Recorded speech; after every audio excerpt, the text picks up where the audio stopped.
Hello everyone, मैं SK Sinha.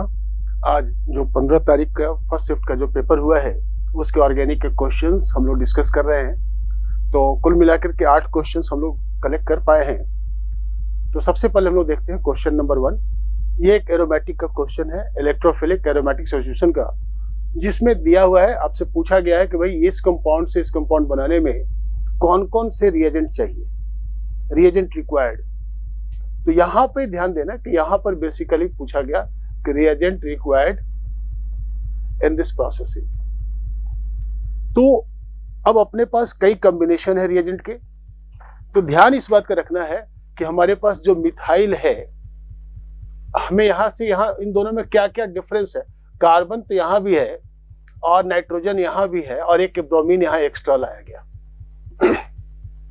तो मान लिया जाए कि अगर हम पहले ब्रोमिनेशन कराते हैं तो ब्रोमिनेशन कहां होगा, तो ये हमारा एक्टिवेटिंग ग्रुप है, ऑर्थो एंड पारा पे होना चाहिए। तो पारा पे तो नाइट्रो है, तो ये ब्रोमिनेशन तो यहां होगा। ठीक, अब क्या किया जाए, तो अब अगर हम मान लिया कि ब्रोमिनेशन करा दिए, ठीक है, अब इसके बाद हम क्या करें, तो इसके बाद अगर हम करते हैं KMnO4 ऑक्सीडाइज करते हैं, तो KMnO4 से जो मिथाइल ग्रुप है this is oxidise to COOH group. तो यहां पर सीक्वेंस बेसिकली आपसे पूछा गया सीक्वेंस कि अगर आपके पास ये कंपाउंड है तो हम कहां से कैसे शुरू करें। अगर हम ब्रोमिनेशन कराते हैं Br2Fe तो ये जाता है हमारे पास ऑर्थो पोजीशन पे, ब्रोमो लग जाता है। और अब हम क्या कर सकते हैं, अगर हम इसको ऑक्सीडाइज कराते हैं KMnO4 के साथ तो ये दे देगा आपके पास KMnO4, यहां पर COOH हो जाएगा और यहां पे ब्रोमो रहेगा और यहां पर नाइट्रो आ जाएगा। देन आफ्टर H2PD से अगर हम इसे रिड्यूस करते हैं, अब यहां ध्यान देना है कि रिएजेंट हमारे पास अगला क्या है, लिथियम एल्यूमिनियम हाइड्राइड। तो लिथियम एल्यूमिनियम हाइड्राइड क्या नाइट्रो को, दो कंफ्यूजन होगा, क्या नाइट्रो को NH2 में कन्वर्ट करेगा और दूसरा क्या COOH को ऐसे ही छोड़ देगा। तो जवाब है कि नहीं, CH2OH में कन्वर्ट कर देगा। मतलब ये पहला ऑप्शन तो नहीं होगा। क्यों, तो लिथियम एल्यूमिनियम हाइड्राइड का यूज गलत है। ओके, बाकी तो ठीक चल रहा है। तो पहले स्टेप में ब्रोमिनेशन करा दीजिए, बाद में ऑक्सीडेशन। तीसरे स्टेप में H2PD, अगर यहां पर आपने H2PD यूज किया है तो ये जो आपका नाइट्रो है this will be reduced to NH2 and COOH remain unaffected. तो ये आपका जो कन्वर्सन है ये कन्वर्सन होगा और इसके लिए ये आपका अच्छा मेथड है। चलो केस नंबर 2, अगर मान लिया जाए कि हमने यहां पर H2PD पहले ही रिड्यूस करा दिया तो बेटा ये हो जाएगा NH2। अब ब्रोमिनेशन कराएंगे तो ब्रोमिनेशन कराएंगे तो ये आपका स्ट्रॉन्ग एक्टिवेटिंग है, इसके ऑर्थो पोजीशन पे ब्रोमो आएगा, ये नहीं बनेगा, ध्यान रखना है, इसीलिए ये ऑप्शन गलत है। अच्छा, पहले ही स्टेप में ऑक्सीडेशन करा दिया तो पहले ही स्टेप में COOH आ जाएगा और अब क्या करेगा कि यहां पर हो जाएगा, दोनों डीएक्टिवेट हो जाएगा। अब इसके बाद ब्रोमिनेशन कराएंगे और लिथियम हाइड्राइड लगाएंगे तो ये काम हमारा कुछ होने वाला नहीं। तो आपका बेस्ट आंसर क्या है, थर्ड, कि पहले आप ब्रोमिनेशन कराइए, KMnO4 से ऑक्सीडेशन कराइए और फाइनली H2PD से आप रिड्यूस करा करके NH2 में कन्वर्ट कर दीजिए। Answer is 3। नेक्स्ट, अब इस क्वेश्चन में ये बेसिकली निनहाइड्रीन है। निनहाइड्रीन एक रिएजेंट है जिसका यूज होता है खास करके अमाइनो एसिड के टेस्ट करने के लिए। तो निनहाइड्रीन को वाटर में डाल देंगे तो क्या होगा, तो बनता है बेटा ninhydrin hydrate. This example is ninhydrin hydrate और निनहाइड्रीन हाइड्रेट इज स्टेबल। क्यों, इंट्रामॉलिक्यूलर हाइड्रोजन बॉन्डिंग, यहां क्या है, इंट्रामॉलिक्यूलर हाइड्रोजन बॉन्डिंग होने के कारण ये हाइड्रेट स्टेबल है। और यही रीजन है कि निनहाइड्रीन हाइड्रेट का स्टेबलाइजेशन होता है। तो ये आपका मेजर प्रोडक्ट है, आप है ना, तो ये this is your major product. Answer इसका क्या हो गया, सेकंड क्वेश्चन का आंसर इज सेकंड। नेक्स्ट हम लोग बढ़ते हैं, Friedel craft acylation in chlorobenzene. अगर क्लोरोबेंजीन हमारे पास है तो क्लोरोबेंजीन का फ्रीडल क्राफ्ट एसाइलेशन साफ साफ लिखा हुआ है, एसाइलेशन CH3COCl AlCl3 के साथ एसाइलेशन कराएंगे तो क्या बनेगा। तो पहला नंबर CH3COCl के साथ आपके पास इलेक्ट्रोफाइल क्या है, एसाइलियम कैटायन, COO ये एसाइल कैटायन और एसाइलियम कैटायन CH3C111O है ना, यहाँ पर हो जाएगा प्लस चार्ज, एसाइलियम ये इलेक्ट्रोफाइल है। अब ये कहाँ जाएगा, तो क्लोरो के ऑर्थो और पारा पोजीशन पे जा सकता है। क्यों, तो क्लोरीन इज ऑर्थो पारा डायरेक्टिंग, क्लोरीन का -I है लेकिन प्लस M है, इसलिए ये ऑर्थो और पारा पोजीशन पे इलेक्ट्रॉन डेंसिटी मेटा की तुलना में ज्यादा है, इसलिए ये ऑर्थो पारा पे जाएगा। अब हमारे पास ऑप्शन है, तो ऑप्शन में मैं देख रहा हूं कि पहले में सी डोलोच आ गया, ये तो आएगा नहीं, इसके बाद यहीं पर सी डोलोच है, ये भी गलत है। तो क्लोरो में अच्छा यहाँ पर वो COCH3 लगा हुआ है, लेकिन कहाँ लगा हुआ है, ये मेटा पोजीशन पे, ये गलत है। और ये हमारे पास कहाँ लगा हुआ है, पारा पे, तो पारा पे एसाइलेशन किया गया है, this is the correct answer. तो Friedel craft acylation chlorobenzene gives para acyl chlorobenzene. Okay, तो अभी ये जो हमारे पास प्रोडक्ट हो गया हमारा 4। नेक्स्ट बढ़ते हैं अगले क्वेश्चन की ओर। Question number 4, photochemical smog is minimum. Smog जो है, जो आप इंडिया में स्मॉग देखते हैं, तो बेसिकली जितने भी इंडस्ट्रियल टाउन्स है या जहां पर आपके पास क्या कहते हैं व्हीकल्स ज्यादा है, तो उन जगहों पे स्मॉग्स ज्यादा होते हैं। तो कहाँ कहाँ ज्यादा होते हैं, तो दिल्ली में, मुंबई में, कलकत्ता में, इन सभी जगहों पे ज्यादा है। सबसे कम कहाँ होगा, जहां पॉल्यूशन सबसे कम होगा।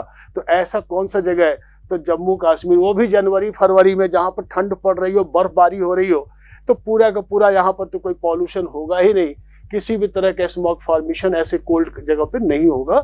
क्यों, तो जब आप सीधा सा है कि किसी तरह का तो कोई ट्रैफिक है और ऊपर से मौसम यहाँ देख रहे हो कि आप कोल्ड है, तो यहाँ पर किसी तरह का कोई स्मॉग फॉर्मेशन नहीं होगा। ओके, आगे बढ़ते हैं। हमारे पास ये दिया हुआ एनिलीन, और एनिलीन को नाइट्रस एसिड के साथ 0 डिग्री से 5 डिग्री सेल्सियस पे रिएक्ट कराएंगे तो क्या बनेगा, तो डाइजोनियम। तो ये बन जाएगा हमारे पास डाइजोनियम। अच्छा, तो डाइजोनियम क्या करता है भाई, डाइजोनियम का कौन सा रिएक्शन बहुत फेमस है, तो डाई, ये वही रिएक्शन है NN डाइमिथाइल एनिलीन। अगर इसको NN डाइमिथाइल एनिलीन से रिएक्ट किया गया, NN डाइमिथाइल एनिलीन से, तो बेटा ध्यान देना, ये पारा पोजीशन से और यहाँ पर न्यूक्लियर रिएक्शन कर करके क्या बनाता है, डाई बनाता है, एनिलीन डाई बनाता है। ओके, तो कहाँ जाएगा, तो नाइट्रोजन के साथ रिएक्ट करेगा, और ये इसके पारा पोजीशन पे ज्यादा बेटर होगा। ऑर्थो पे भी हो सकता है, लेकिन ऑर्थो पे एस्टेरिक क्राउडिंग होगा, तो पारा पे ज्यादा बेटर पोजीशन है। तो सब आपका आंसर कौन सा हो गया, तो फर्स्ट ये डाइजोनियम से आ रहा है और ये आपका एनिलीन से आ रहा है, यहां से नेगेटिव बन करके ये आपके पास रिएक्शन हो रहा है। तो this is your answer, answer is 1। Question number 5, again question number 6 आसान सा क्वेश्चन है पॉलीमर के अंदर में, और इसमें क्या करना है, आपको मैच करना है मोनोमर्स को पॉलीमर से। तो टेट्राफ्लोरोइथीन, जैसा आप बार बार देखे होंगे पॉलीमर के अंदर में C2F4, तो इसका क्या बनता है, इससे क्या बनाया जाता है, तो टेफ्लॉन। आपको अच्छी तरह मालूम है कि दिस इज योर टेफ्लॉन, तो A का हो जाएगा 4। अच्छा, कैप्रोलैक्टम क्या होता है, तो कैप्रोलैक्टम होता है 7 मेंबर का रिंग, और ये होता है अमाइड, और जब इसको हम हाई टेम्परेचर पे हीट कर करके इसको पॉलीमराइज करते हैं, तो इससे क्या बनता है, तो 6 कार्बन 1 2 3 4 5 6, एक तरफ हो जाता है एसिड और दूसरी तरफ हो जाता है अमाइड। तो ये क्या बनाता है, nylon 6, this is your nylon 6, caprolactam से बनता है नाइलॉन 6। एक्राइलोनाइट्राइल, तो ये बेसिकली बनाता है ऑर्लॉन, और isoprene, this is nothing but natural rubber. तो कुल मिलाकर के ये आपका मैचिंग हो गए, तो A का मैचिंग हो गया 4, A का हो गया 4 4 4। अच्छा, यह 3 कॉम्बिनेशन है, ठीक है। तो B का हो गया हमारे पास 3, ओके, 3 में भी 2 कॉम्बिनेशन है, ठीक है। C का हो गया हमारे पास 1, तो C का 1 हमारे पास ये है, तो आंसर इज 3। ओके, तो this is your question number 6, जो पॉलीमर का है, आसान सा क्वेश्चन है।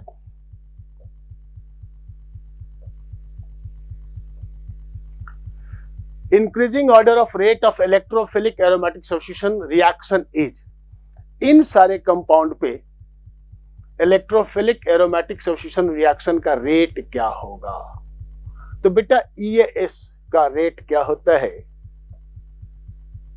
तो इसका प्रोपोर्शनल, सही मायने में देखा जाए लॉजिकली, तो स्टेबिलिटी ऑफ द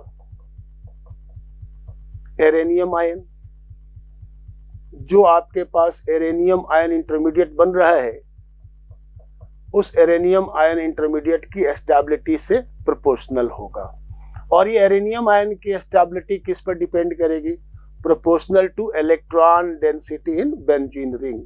तो आपको कुल मिलाकर के चेक क्या करना है कि किस बेंजीन रिंग में कितना ज्यादा इलेक्ट्रॉन डेंसिटी है। अच्छा, ये मिथाइल क्या करेगा? हाइपर कंजुगेशन से इलेक्ट्रॉन डेंसिटी बढ़ाएगा। अच्छा, CF3 क्या करेगा? यहाँ तो कुछ भी नहीं है, 0।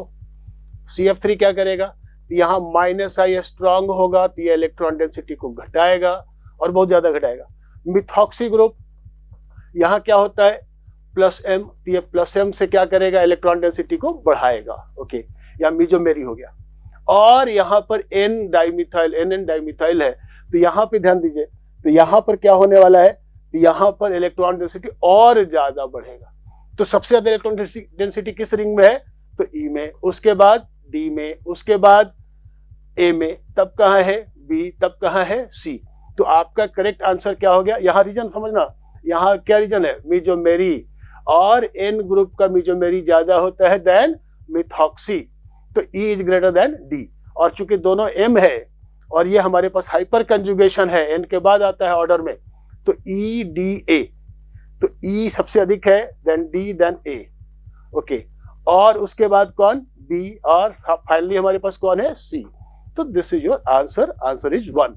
Increasing order of rate of electrophilic aromatic substitution reaction is like this. Okay, this is proportional two electron density on benzene ring.